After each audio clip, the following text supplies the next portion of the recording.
પાલનપુરની મમતા મંદિરમાં દિવ્યાંગ વિદ્યાર્થીને માર મારતા આક્રોશ જોવા મળી રહ્યો છે। દિવ્યાંગ વિદ્યાર્થીને શિક્ષકે ઢોર માર મારતા સમાજ સુરક્ષા વિભાગમાં રજૂઆત કરવામાં આવી છે। દિવ્યાંગો ભેગા થઈને દીકરી માટે ન્યાયની માંગણી કરી છે, તેમજ સમાજ સુરક્ષા વિભાગ અને વિદ્યા મંદિર ટ્રસ્ટને ઘટનાની જાણ કરવામાં આવી છે। માર મારનાર શિક્ષક સામે કાર્યવાહી થાય અને દીકરીને ન્યાય મળે તેવી માંગ કરવામાં આવી છે। તો દીકરીને મારવામાં 19 તારીખના દિવસે આવ્યો, 25 તારીખના અમારા ટ્રસ્ટમાં પણ જાણ કરવામાં આવી અને એના પછી કોઈ અમારા સમાજ સુરક્ષામાં પણ જાણ કરવામાં આવી, પણ અત્યાર સુધી જે દીકરીને ન્યાય મળવો જોઈએ એ અત્યાર સુધી મળ્યો નથી। તો બસ મારી એટલી જ નમ્ર વિનંતી છે તમને બધાને કે અમારી દીકરી જે બ્લાઇન્ડ છે, પોતે દ્રષ્ટિહીન છે, દેખી શકતી છે નહીં અને 14 વર્ષની છે, તો એ દીકરીને ન્યાય મળવો જોઈએ અને આ બધી પ્રોસેસ અમે કરી છે, તો એનો અમને યોગ્ય ન્યાય મળે, બસ એ જ અમારી ઈચ્છા છે। નમસ્કાર સર, હવે અમે એક દીકરી કુમળીભાઈની દીકરીને ન્યાય આપવા માટે અહીંયા બધા એકત્રિત થયા છીએ। હવે સાહેબ, ઘટનાનું સ્પષ્ટીકરણ કરીએ તો એનું સ્પષ્ટીકરણ એવું છે કે સાહેબ 19 તારીખે આ દીકરીને મરણતોલ એટલે કે ઢોરમાર મારવામાં આવ્યો છે રોહિતભાઈ શિક્ષક દ્વારા।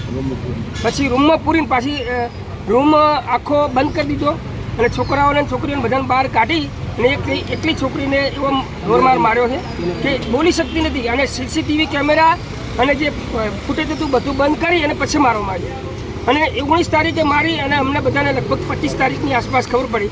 25 તારીખની આસપાસ એ અમારા મેન મિત્ર છે ચમનભાઈ, એમને ખબર પડી અને એમણે પછી અમને બધાને જાણ કરી। એના પછી અમે આ બીડું ઝડપ્યું કે ભાઈ દીકરીને મારી કેમ। અત્યારે રાઇટ ટુ એજ્યુકેશન પ્રમાણે સાહેબ નિયમ છે કે કોઈ પણ બાળકને શિક્ષક શારીરિક સજા કરી શકતો નથી, તો પછી દીકરીને મારવામાં આવી કેમ?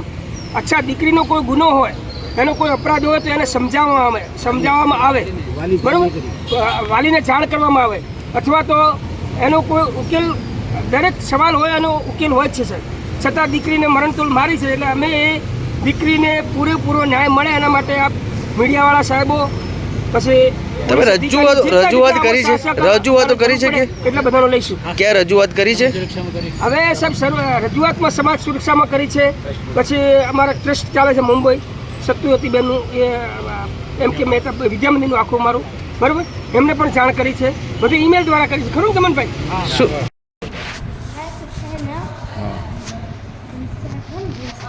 રોહિત સાહેબ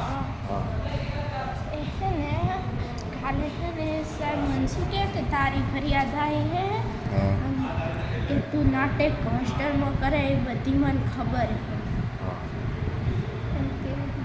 તને મારી હતી બેટા? આ વિશે બોલે હે? તને મારી હતી બેટા? હોય, બહુ મારી હતી? હે? મારી શેનાથી મારી?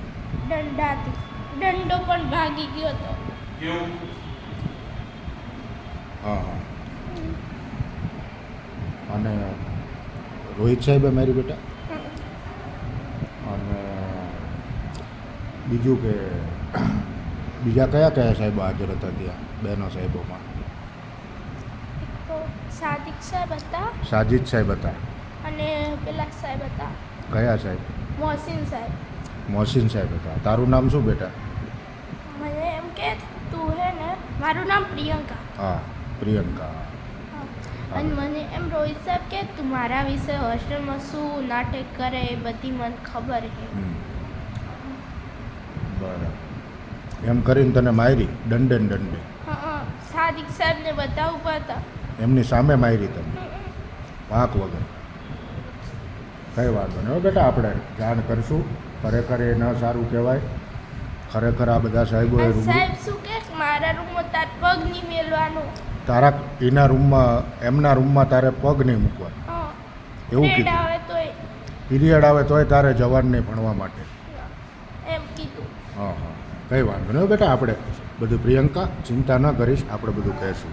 હા, આપણે હું રજૂઆત તારે કરીશ। કે એલસી આપી હે કે વાલીને ફોન કર્યો હે, ઘેર જાવું હે, વાલીને બોલાવા હે, ઘેર જાવું હે, એટલે એલસી આપી દેવાની તને ધમકી આપી?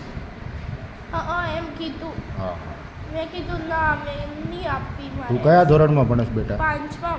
5મા ધોરણ? એ મારા ક્લાસ ટીચર જ છે રોહિત સાહેબ। ઓકે ઓકે બેટા, હા ધોરણના હા બેટા, બોલ। બધી છોકરીઓને, બધી છોકરીઓને એમના રૂમમાં બોલાવી, પાયલબેનના રૂમમાં?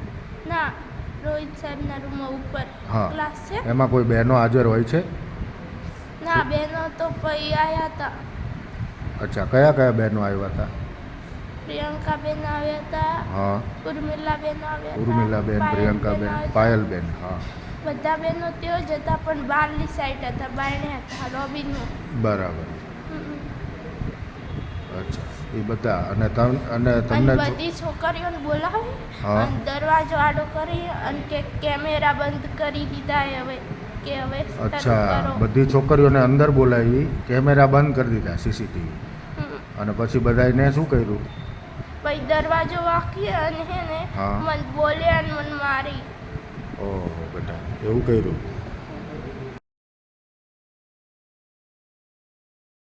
રાજકુમાર જાટના મોતને લઈને મોટા સમાચાર સામે આવી રહ્યા છે. એસીપી રાજેશ બારૈયાનું નિવેદન સામે આવ્યું છે. રાજકુમારના મોતના મામલે ફોરેન્સિક પોસ્ટમોર્ટમનો પ્રાથમિક રિપોર્ટ સામે આવ્યો છે, જેમાં શરીર પર 42 ઈજાના નિશાન જોવા મળ્યા છે. આ ઈજા પ્રાથમિક દ્રષ્ટિએ અકસ્માતના કારણે હોય તેવું પોલીસનું નિવેદન સામે આવ્યું છે. ફરી પોલીસે મોત પાછળ અકસ્માત હોવાનું નિવેદન આપ્યું છે. ગોંડલ રાજકોટ હાઈવે પર નિર્વસ્ત્ર હાલતમાં રસ્તા પર જોવા મળ્યો હતો આ યુવક. ત્યારબાદ યુવકને કપડાં આપનારની પણ ઓળખ કરવામાં આવી છે અને તેનું નિવેદન પણ લેવામાં આવ્યું છે. પોલીસને તપાસમાં અત્યાર સુધીમાં કોઈ શંકાસ્પદ ગતિવિધિ જોવા મળી નથી અને પરિવારજનોના ગંભીર આક્ષેપો વચ્ચે પોલીસનું સ્પષ્ટ નિવેદન સામે આવ્યું કે હાલમાં પોલીસ અકસ્માત સર્જાણની તપાસ કરી રહી છે. સાથે જ રાજકોટથી ચોટીલા સુધીના સીસીટીવી ફૂટેજ પણ તપાસ કરવામાં આવી રહ્યા છે.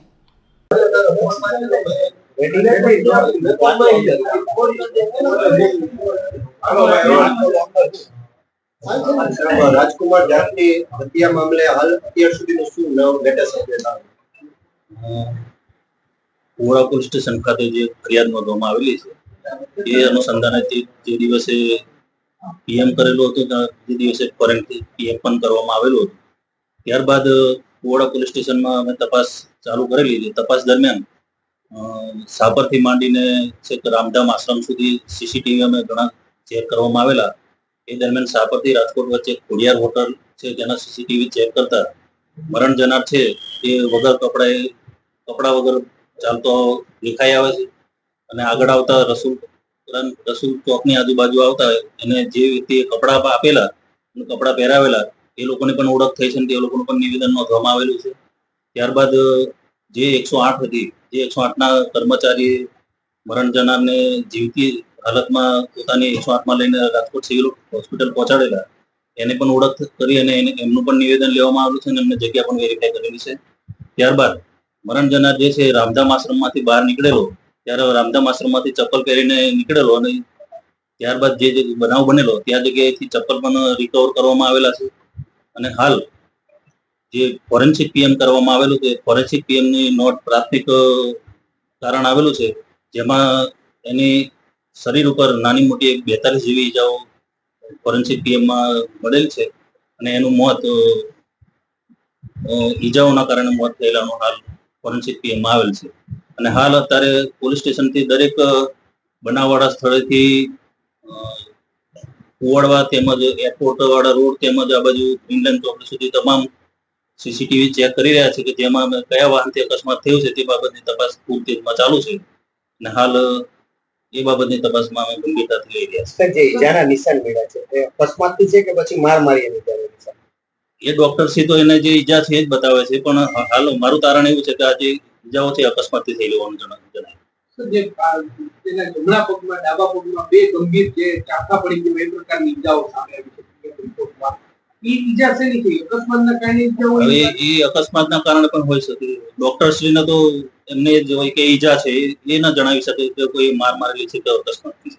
પણ હાલ જે જગ્યાએ પરથી અમને 108 પિકઅપ કર્યા હતા અને જે જગ્યાએ વર્ણન કર્યું છે કે આ રીતના આપણે સ્થિતિમાં હતા એ જોતા એવું લાગી રહ્યું છે કે અકસ્માતથી થઈ હોવાનું જણાય. પરિવારજનો કન્ટિન્યુ જે આમાં શંકાસ્પદ મોટી આશંકા વ્યક્ત કરી છે. કેટલીક વાતો એવી પણ આવે છે કે જ્યારે અકસ્માત સર્જાયો એટલે ત્યારે જે શંકાસ્પદ જગ્યા વાહનો છે તે પણ આવી ગયા હતા. તો આ વાતમાં ના, કેટલી એ બાબતમાં અમને કોઈ એવી જાણકારી મળેલ નથી.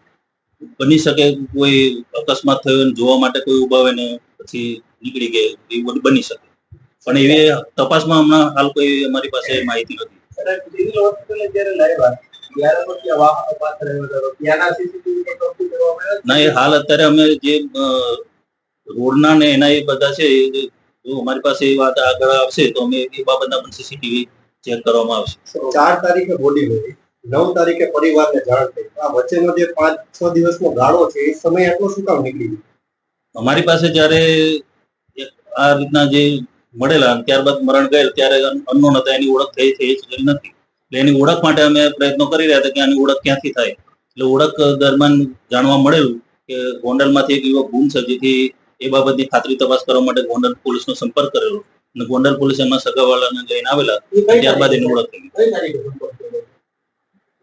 8 તારીખે 8 તારીખે તો પીએ ગોઠવણને ના પાડી દીધી અંદાજે. 8 નહીં, તે દિવસે જે દિવસે બનાવ બન્યો તે દિવસે 8 તારીખની વાત છે. સાહેબ, જે ઈજાના નિશાન મળ્યા સૌથી વધારે ક્યાં એવા શરીર ઉપર હોય છે કે જ્યાં લાઈફોને ત્યાં મોત થયું?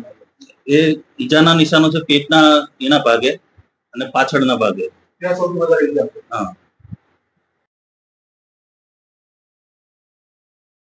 ફરી એકવાર પોલીસને પડકાર ફેંકતો વાયરલ વિડીયોનો મામલો સામે આવ્યો છે. સરદારનગર પોલીસ સ્ટેશન બહાર ખુલ્લી તલવાર સાથે યુવક પોલીસને ધમકી આપતો હતો. તેનો વિડીયો વાયરલ થયો છે, જેમાં યુવક પોલીસને કહેતો હતો કે હપ્તો લેવા આવશે તો બધા પોલીસવાળાને મારીશ, જેને જે કહેવું હોય તે કહી દેજો.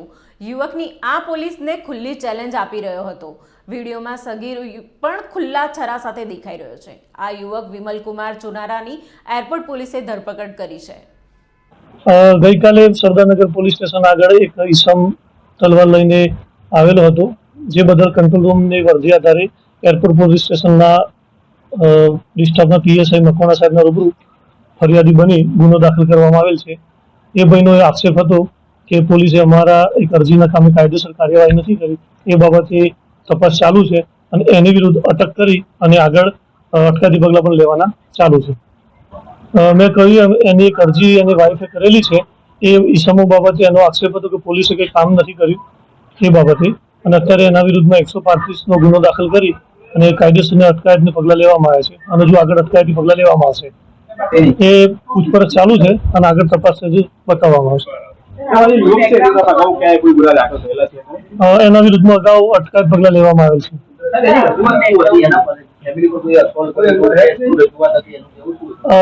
એ બાબતે કોઈ અમારી જોડે રજૂઆત આવેલ નથી.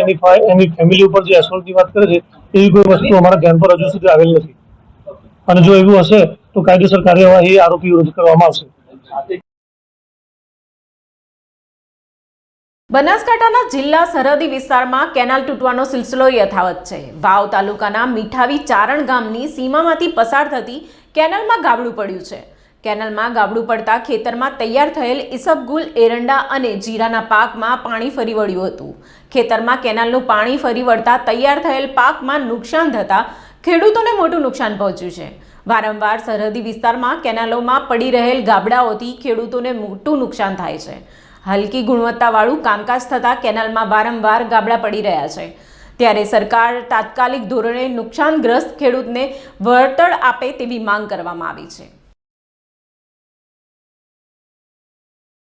વડગામ ખાતે કરિયાણાની દુકાનમાં તસ્કરોએ હાથફેરો કર્યો હોવાનું સામે આવી રહ્યું છે. વડગામ તાલુકામાં મથક જૂની પોસ્ટ ઓફિસ નજીક બજારમાં આવેલ સુરેશભાઈ ત્રિકમભાઈ મથરાણીની કરિયાણાની દુકાનમાં પાછળના ભાગની બારી તોડી કોઈ અજાણ્યા શખ્સોએ દુકાનના ગલ્લામાંથી રોકડ રૂપિયા અંદાજે 5,000, ચાંદીના 2 સિક્કા, ગુટકા મસાલાના પેકેટ સહિત અંદાજે 10,000ની ચોરી થયા અંગે વડગામ પોલીસ મથકે કરાવવામાં આવી હતી.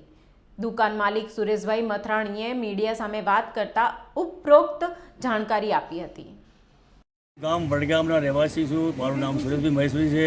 મારી દુકાન છે કરિયાણાની.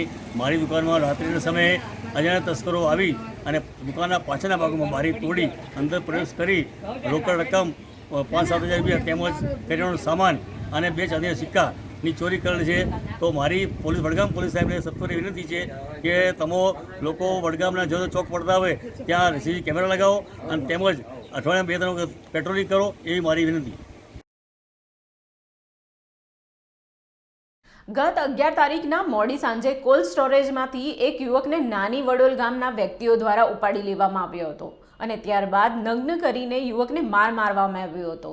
આ દરમિયાન યુવકનું નગ્ન વિડીયો પણ બનાવવામાં આવ્યો અને સાથે જ વિડીયોને સોશિયલ મીડિયા પ્લેટફોર્મ પર વાયરલ પણ કરવામાં આવ્યો હતો.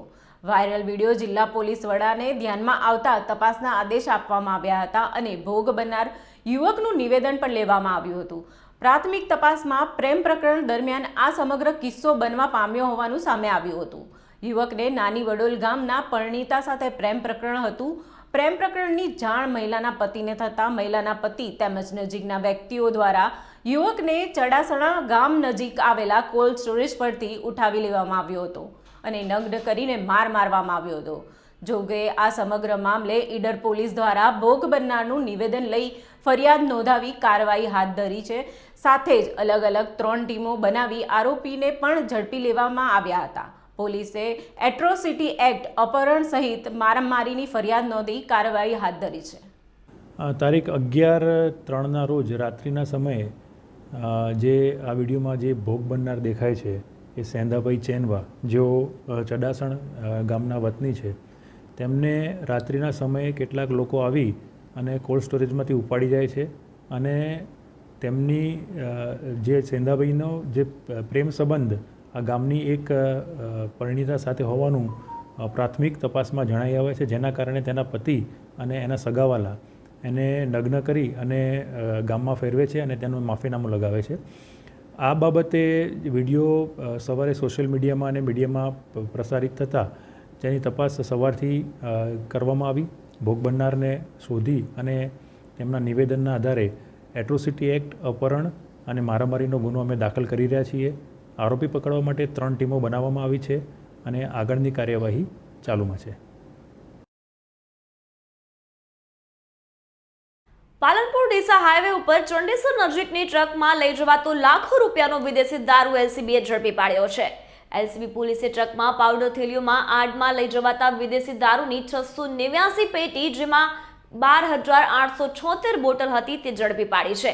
વિદેશી દારૂ રૂપિયા 52,55,604 તેમજ ટ્રક 20 લાખ અને એક મોબાઈલની કિંમત 10,000 રૂપિયા, એમ કુલ મળીને રૂપિયા 72,65,604ના મુદ્દામાલ સાથે ટ્રક ચાલકની અટકાયત કરવામાં આવી છે.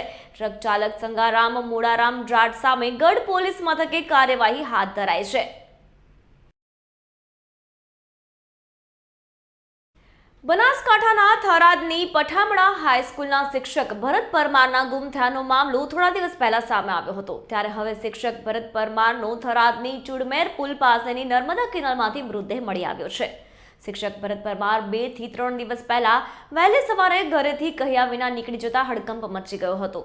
શિક્ષક ભરત પરમારે હું નિર્દોષ છું અને મારા વિરુદ્ધ ગણેશભાઈ, લાલજીભાઈ અને ગણપતભાઈ ષડયંત્ર રચ્યું છે તેવું સ્ટેટસ લગાવી ગુમ થયા હતા.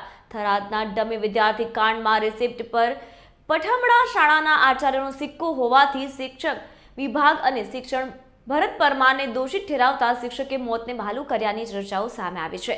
શિક્ષકના મૃતદેહને પોસ્ટમોર્ટમ માટે ખસેડી થરાદ પોલીસે વધુ તપાસ હાથ ધરી છે. નડાબેટ ઇન્ડિયા પાક બોર્ડર પર હોળી અને ધૂળેટી પર્વની હર્ષોલ્લાસ સાથે ઉજવણી કરવામાં આવી હતી. નડાબેટ ઇન્ડિયા અને પાકિસ્તાન બોર્ડર પર હોળી ધૂળેટી પર્વને હર્ષ અને ઉલ્લાસપૂર્વક ઉજવવામાં આવ્યો. આ ઉજવણીમાં પ્રવાસીઓ સાથે બીએસએફના જવાનો અને તમામ અધિકારીઓ તેમજ કર્મચારીઓએ ભાગ લીધો હતો. પ્રવાસીઓ માટે નડાબેટ આકર્ષણનું કેન્દ્ર બને તે માટે પરંપરાગત હોલિકા દહનનો કાર્યક્રમ યોજાયો હતો, જ્યાં ઢોલ નગારાના ગાજવીજ સાથે લોકો નિહાળી શક્યા અને ફોટા પાડવા માટે ખાસ ફોટો બૂથની પણ વ્યવસ્થા કરવામાં આવી હતી. હોળી અને ધૂળેટી પર્વની ઉજવણી રંગબેરંગી ગુલાલ, મીઠાઈઓ અને સંગીતના આનંદમય માહોલ સાથે કરવામાં આવી હતી. તહેવાર દરમિયાન પિયુષકારી પીણા અને પાણીની યોગ્ય વ્યવસ્થા પણ રાખવામાં આવી હતી, જેથી મહેમાનો અને જવાનો પર્વનો આનંદ માણી શકે.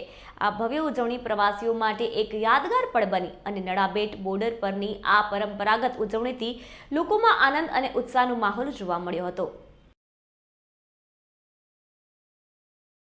સમગ્ર વિશ્વમાં હોળીની રંગબેરંગી કલરો સાથે ધામધૂમપૂર્વક ઉજવણી કરવામાં આવે છે, ત્યારે બીજી તરફ પાંડવ કાળથી વનવાસી વિસ્તારમાં અંગારા ઉપર ચાલવાની પરંપરા હજારો વર્ષ પછી પણ યથાવત છે. સાબરકાંઠાના ખેડબ્રહ્માના આગિયાની કે જ્યાં લોકો ઉઘાડા પગે ધગધગતા અંગારા ઉપર ચાલે છે તેમજ અંગારા પર ચાલવા છતાં તેમને કોઈ પણ પ્રકારની ઈજા થતી નથી. સાબરકાંઠાના ખેડબ્રહ્મા તાલુકાના આગિયા વિસ્તારમાં પાંડવકાળથી વિશિષ્ટ રીતે હોળીનો તહેવાર મનાવવામાં આવે છે. અહીં આસપાસના જિલ્લાઓ સહિત રાજસ્થાન તેમજ મહારાષ્ટ્રથી પણ લોકો અંગારા ઉપર ચાલતા જોવા મળે છે. તેમજ આજના દિવસે અહીંયા પ્રગટાવવામાં આવતી હોળીનું વિશિષ્ટ મહત્વ છે. અહીં હોળી પ્રગટાવ્યા બાદ ધગધગતા અંગારામાં કેટલાક લોકો ખુલ્લા પગે ચાલે છે તેમજ પોતાની બાકી રહેલી માનતાઓને પૂર્ણ કરે છે.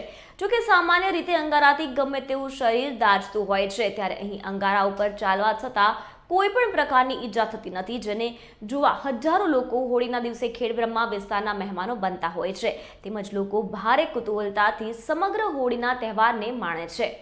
ગામમાં પાંડવકાળીન વર્ષો જૂની પરંપરાથી હોળી પ્રગટાવવામાં આવે છે. આગિયાની બાજુમાં આવેલા મટોડા ગામમાં તિર્લિંગ મહાદેવના મંદિર આવેલા છે, જે પાંડવકાળીન મનાય છે.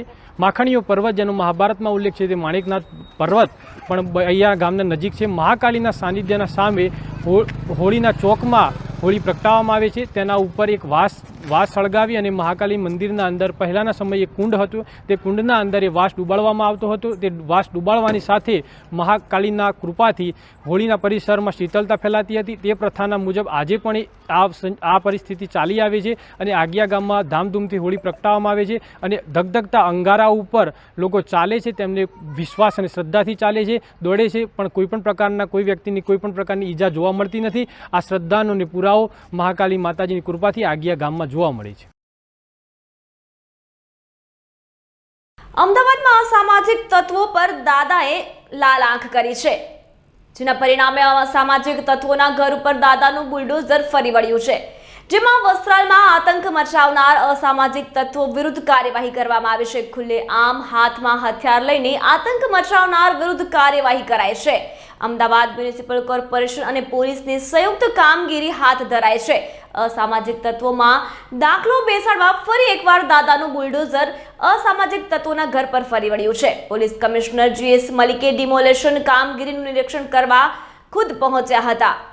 2 દિવસ પહેલા રામોલ વિસ્તારના જે વસ્ત્રાલ એરિયા છે એમાં એક પંકજ ભાવસાર અને એના માણસોએ અમુક ત્યાં જાહેર રોડ ઉપર તોડફોડ કરી છે. આજે પંકજ ભાવસાર છે, હમણાં જ પાસામાં એનો પાસામાં જઈ આવ્યો છે અને સામેવાળા જે ગ્રાઉન્ડ છે એ પણ પાસામાં જઈ આવ્યા છે. એ લોકોએ જાહેરમાં જે બળા એ ફેલાવવાની કોશિશ કરી છે એની અમે બહુ ગંભીર નોંધ લીધી છે અને પોલીસ ખૂબ જ કડક કાર્યવાહી એમાં કરી રહી છે. અત્યાર સુધી 14 આરોપીઓ આપણે પકડી લીધા છે. એમાં એક જુવેનાઇલ છે અને 13 બીજા આરોપીઓ છે. 13 આરોપીઓ છે અત્યારે 4 દિવસની રિમાન્ડ ઉપર છે અને એ લોકોએ જે ગેરકાયદેસર જે અહીંયા જે બાંધકામ કર્યા છે એ કોર્પોરેશન એને ડિમોલિશ પણ કરી રહી છે અને આપણે પોલીસ બંદોબસ્ત આ અંગે આપેલા છે. અને હું કહેવા માંગુ છું કે જે આ રીતેના જે શરારતી તત્વો કંઈ આ રીતે કૃત્ય કરશે, જો જાહેર રોડ ઉપર અને આ રીતેના જે ભય ફેલાવશે, પોલીસ એને બહુ કડક રીતે એ લોકો વિરુદ્ધ કાર્યવાહી કરશે.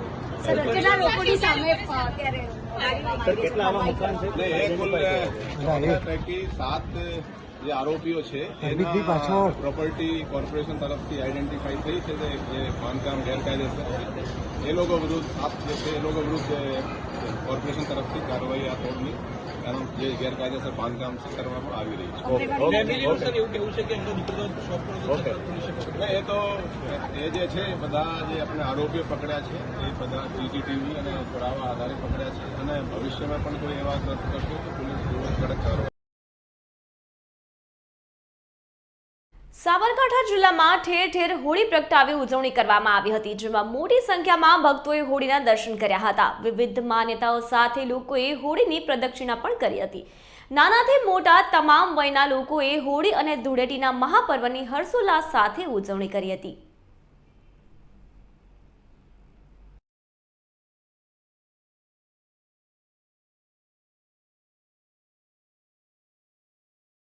બનાસકાંઠાના દિયોદરમાં હોળી પર્વની ઉજવણી કરાઈ હતી. દિયોદરના ટેકરા વિસ્તારમાં દિયોદર રાજ્ય પરિવારે હોળી પ્રગટાવી કંકુ, અક્ષત, અબીલ, ગુલાલ, ખજૂર, પતાસા, નાળિયેરથી પૂજા અર્ચના કરી હતી. તો સાથે જ લોકોએ પણ હોલિકા દહનના દર્શન કર્યા હતા. વર્ષોથી ટેકરા વિસ્તારમાં હોળીનું પૂજન અર્ચન દિયોદરના રાજવી પરિવાર દ્વારા કરવામાં આવે છે. ચંદ્ર ભગવાન કી જય। આજે ફાગણ સુદ પૂનમ અને હોળી આ ગુરુવારના દિવસે સાંજે નિશ્ચિત કાળે આ હોળીનું પ્રાગટ્ય કરવામાં આવ્યું। દિયોદરના રાજવી શ્રી કુમારસિંહજી વાઘેલા સાહેબના હાથે આજે હોળી પ્રગટાવવામાં આવી। આખું ગામ દિયોદર ભેગું થઈ હર્ષ ઉલ્લાસ સાથે હોળીનું પર્વ મનાવવામાં આવ્યું। જય શ્રી રામ। આ હોળીની પરંપરા વર્ષો જૂની પરંપરા જળવાઈ રહી છે।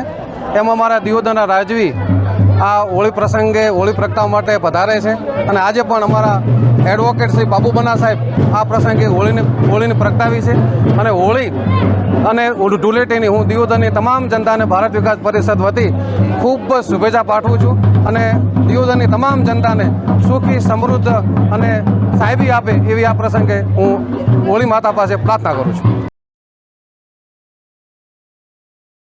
ધાનેરામાં હોલિકા દહન યોજાયું હતું। પાલિકા ચોક ખાતે હોલિકા દહનનો કાર્યક્રમ પૂરા વિધિ વિધાન અને મંત્રોચ્ચાર સાથે અગ્નિ પ્રગટાવીને કરવામાં આવ્યો હતો। હોલિકા દહનમાં અનેક લોકો સાથે રાજકીય અને સામાજિક આગેવાનોએ પણ હાજરી આપી હતી। હોળીમાં નારિયેળ હોમવાની પરંપરા સાથે જ હોળી પ્રગટાવ્યા બાદ પડતી ધજા આવનાર વર્ષના શુકલ જોવાની પરંપરા હોય છે। લોકોએ હોલિકા માતાના દર્શન કરી ધન્યતા અનુભવી હતી।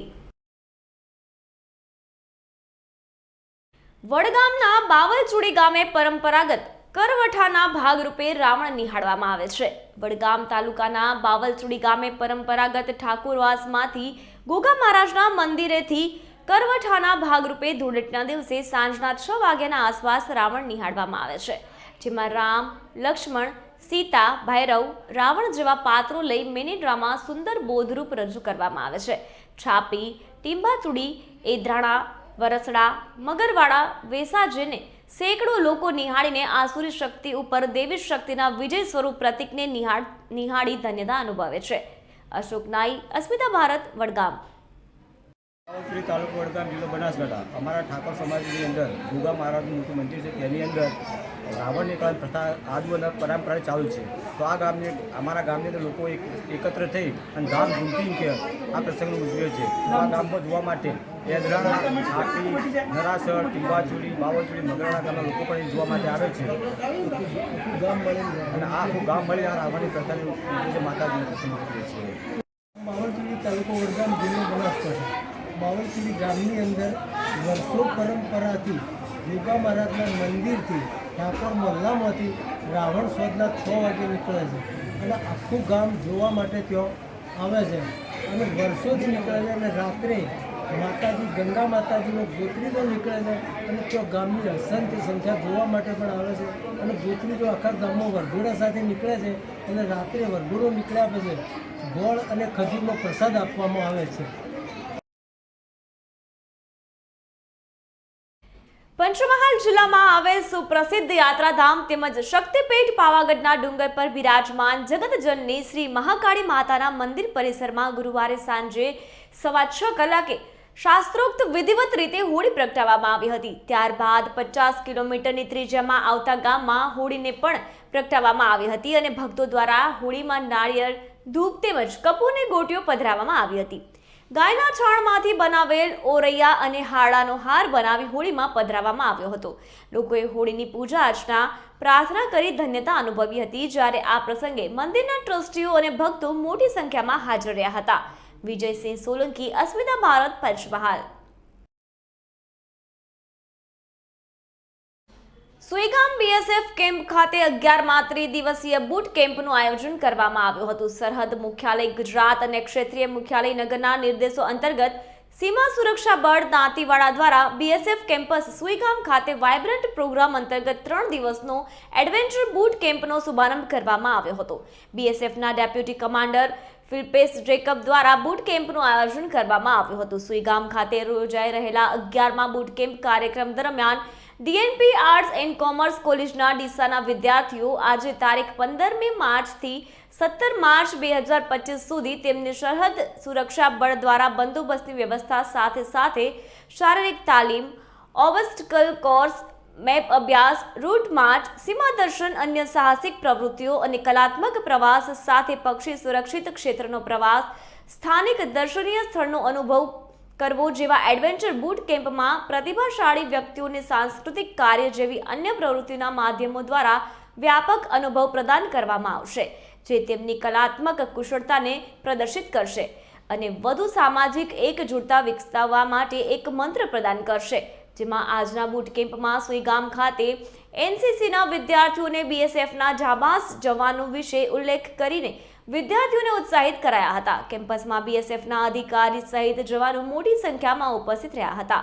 કિરણ ઠાકોર, અસ્મિતા ભારત, સુઈગામ.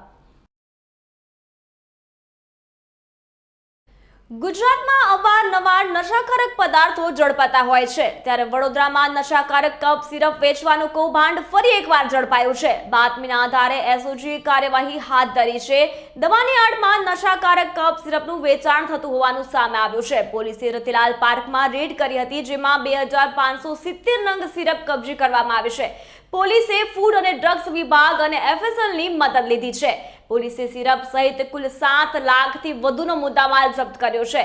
2 આરોપીઓની ધરપકડ કરી 6 દિવસના રિમાન્ડ મેળવ્યા છે. બીજી તરફ અગાઉ અમદાવાદમાંથી વિદેશી પાર્સલોની આડમાં નશાકારક પદાર્થોની હેરાફેરીનો પર્દાફાશ થયો હતો. જુદા જુદા પાર્સલમાંથી કરોડોની કિંમતનું ગાંજો, ડ્રગ્સ અને ચરસનો જથ્થો કબજે કરાયો હતો, જેમાં થાઈલેન્ડ, યુએસએ, કેનેડાથી મંગાવેલો જથ્થો ક્રાઇમ બ્રાન્ચે જપ્ત કર્યો હતો. અમદાવાદમાં રમકડા અને અન્ય સામગ્રીની આડમાં ડ્રગ્સનો જથ્થો અમદાવાદ પહોંચ્યો હતો. ઇન્ટરનેટના માધ્યમથી ડ્રગ્સનો જથ્થો મંગાવ્યો હોવાનો તપાસમાં ખુલાસો થયો હતો. પોસ્ટ ઓફિસમાં આવેલા 105 પાર્સલ શંકાસ્પદ જણાતા તપાસ હાથ ધરવામાં આવી હતી. દવાની આડમાં નશીલું કફ સિરપ વેચવાની એક એમો ધરાવતા 2 ઈસમોને પકડવામાં અને એક માતબર જથ્થો સીઝ કરવાની એસઓજીને આજે સફળતા મળી છે, જેમાં કોડેન એન્ડ્રેક્સ કફ સિરપ 100 mlની ટોટલ 2570 બોટલ એસઓજી દ્વારા જપ્ત કરવામાં આવી છે, જેની કિંમત આશરે 7,89,000 જેવી થવા જાય છે. ભાજપ પ્રદેશ અધ્યક્ષ સી.આર. પાટીલ પાલનપુર પહોંચ્યા હતા. ભાજપ પ્રદેશ અધ્યક્ષ સી.આર. પાટીલ પાલનપુરના ચરોતર કમલમ ખાતે પહોંચી કમલમ કાર્યાલયનું ઉદ્ઘાટન કર્યું હતું. સી.આર. પાટીલ સાથે મંત્રી બળવંતસિંહ રાજપૂત સહિત ધારાસભ્ય અને ભાજપના આગેવાનો પાર્ટીમાં જોડાયા તેવી રજૂઆત કરી શકે તેવા સંકલ્પ સાથે ભાજપ પ્રદેશ અધ્યક્ષ સી.આર. પાટીલ જલ સંચય પ્રોજેક્ટને ખુલ્લો મૂકશે.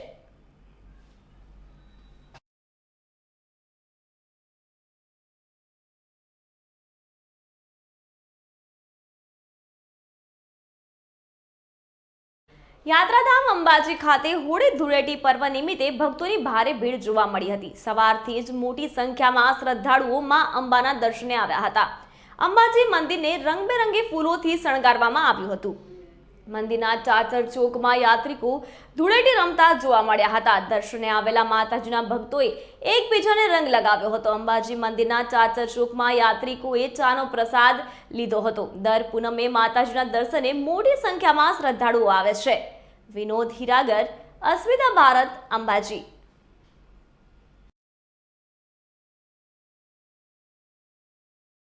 અમદાવાદ શહેરમાં આવેલ જાહેર રસ્તા પર ભીખ માંગવાની પ્રવૃત્તિઓ કરતા કિશોર અને કિશોરીઓને માનવ તસ્કરી, ડ્રગ્સ પેડલિંગ તેમજ ભીખ માંગવા માટે મજબૂર કરવામાં આવે છે કે કેમ તે અંગેની કામગીરી હાથ ધરવામાં આવી છે.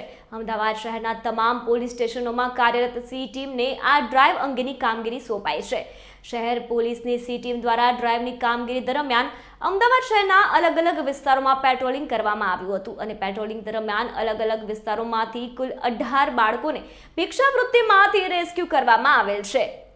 અલગ અલગ પોલીસ સ્ટેશનમાં જુવેનાઇલ જસ્ટિસ એક્ટ 2015 અંતર્ગત ગુનો દાખલ કરી ભિક્ષાવૃત્તિ કરાવનાર આરોપીઓ વિરુદ્ધમાં કાયદેસરની કાર્યવાહી કરવામાં આવી છે, જે તપાસના ભાગરૂપે બાળકોની મેડિકલ સારવાર કરવામાં આવી હતી.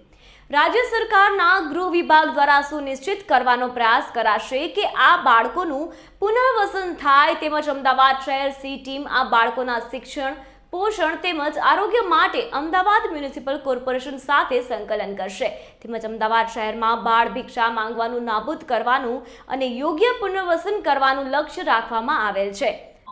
અમદાવાદ શહેર ક્રાઇમ બ્રાન્ચ દ્વારા એક ડ્રાઈવનું આયોજન કરવામાં આવેલું છે, જે ડ્રાઈવ અંતર્ગત અમદાવાદ સિટીના સમગ્ર પોલીસ સ્ટેશન્સની સમગ્ર સી ટીમ્સ આ ડ્રાઈવમાં ભાગ લેશે અને અમદાવાદ શહેરના તમામ પોલીસ સ્ટેશન વિસ્તારોમાં પેટ્રોલિંગ દરમિયાન જે પણ જગ્યાઓ ઉપર ભિક્ષાવૃત્તિમાં બાળકોનો ઉપયોગ થતો હોય, ભીખ માગવાની એક્ટિવિટી ધ્યાન પર આવે, તેમજ પબ્લિક ન્યુસન્સના કોઈ પણ બનાવ અને મહિલા સુરક્ષાને લગતા તમામ મુદ્દાઓને ધ્યાને લઈને આ ડ્રાઈવમાં કામગીરી કરવામાં આવશે. આ અનુસંધાને કુલ 49 પોલીસ સ્ટેશન્સ જે અમદાવાદ સિટીના પોલીસ સ્ટેશન્સ છે, તેમાં દરેક પોલીસ સ્ટેશનની શી ટીમ્સ આમાં કામગીરી કરી રહી છે.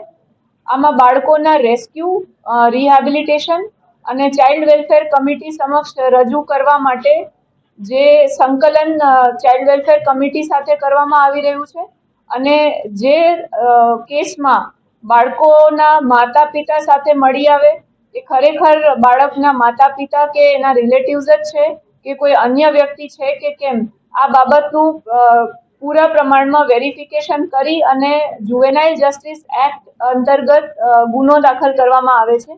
અમદાવાદ સિટીમાં એક ડ્રાઈવના પ્રથમ દિવસમાં કુલ 18 બાળકોને રેસ્ક્યુ કરવામાં આવેલા છે, જેમાં 11 બોયઝ છે એટલે બાળકો છે અને 7 બાળકીઓ છે. આ તમામ બાળકોને રેસ્ક્યુ કરી અને ચાઇલ્ડ વેલફેર કમિટી સમક્ષ રજૂ કરી અને એમનું મેડિકલ ટેસ્ટ પણ કરવામાં આવે છે. પૂરેપૂરી ખાતરી કરવામાં આવે છે કે આ બાળકો પોતાના માતા પિતા સાથે જ છે કે કેમ.